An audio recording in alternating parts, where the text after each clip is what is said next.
الحمدللہ رب العالمین والعاقبۃ للمتقین والصلاۃ والسلام علی سید الانبیاء والمرسلین اما بعد فاعوذ باللہ من الشیطان الرجیم بسم اللہ الرحمن الرحیم۔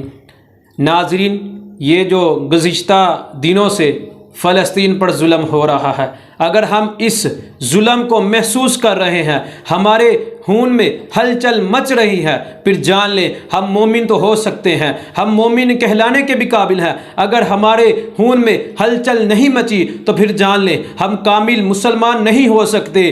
ہم حاجی نمازی تو ہو سکتے ہیں، ہم پیر و مرشد تو ہو سکتے ہیں، ہم صدر اور وزیر اعظم تو کہلوا سکتے ہیں، لیکن ہم ایک مومن نہیں کہلا سکتے۔ آج مسجد اقصی یہ پیغام دے رہی ہے، مسلمانوں جاگو، مجھے پہچانو، میں کون ہوں؟ میں وہی ہوں جو انبیاء کی سرزمین ہوں، میں وہی ہوں جو تمہارا قبلہ اول ہوں، میں وہی ہوں جس کی طرف تاجدار انبیاء علیہ السلام نے 18 مہینے رخ کر کے نماز پڑھی، میں وہ ہوں جس کی پشت پر کھڑے ہو کر تاجدار انبیاء صلی اللہ تعالی علیہ وآلہ وبارک وسلم نے تمام نبیوں کی امامت فرمائی۔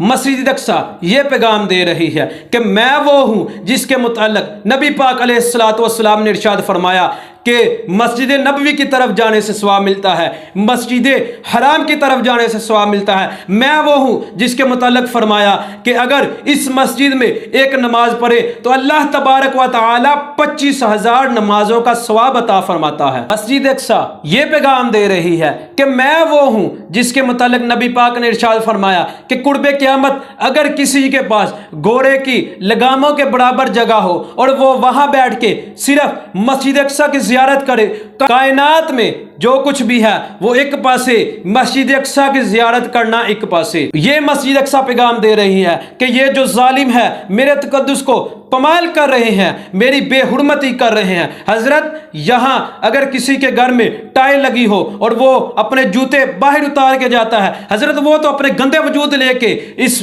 پاک سرزمین کی بے حرمتی کر رہے ہیں۔ مسجد اقصی یہ پیغام دے رہی ہے، او مسلمانوں آؤ میرے تقدس کی حفاظت کے لیے نکلو۔ ان کے پاس تو لڑنے کے لیے کچھ نہیں، لیکن وہ پھر بھی پتھر کے ساتھ مقابلہ کر رہے ہیں۔ مسجد اقصی یہ پیغام دے رہی ہے کہ فلسطین کے مسلمانوں کا بہتا ہوا خون تمہیں نظر نہیں آتا، ان کے نوجوانوں کی لاشیں تمہیں نظر نہیں آتی، ان کے چھوٹے چھوٹے بچوں کے جنازے تمہیں نظر نہیں آتے، ان کی عورتوں کی عزت کی بے حرمتی تمہیں نظر نہیں آتی، یہ سب کچھ جان کر بھی تمہیں غیرت نہیں آتی۔ او مسلمانوں نکلو مسجد اقصی کی تقدس کی حفاظت کے لیے، مسجد اقصی کی پاک سرزمین کی حفاظت کے لیے۔ اللہ تبارک و تعالی ہمیں مسجد اقصی کی عزت اور عظمت کے لیے نکلنے کی توفیق عطا فرمائے۔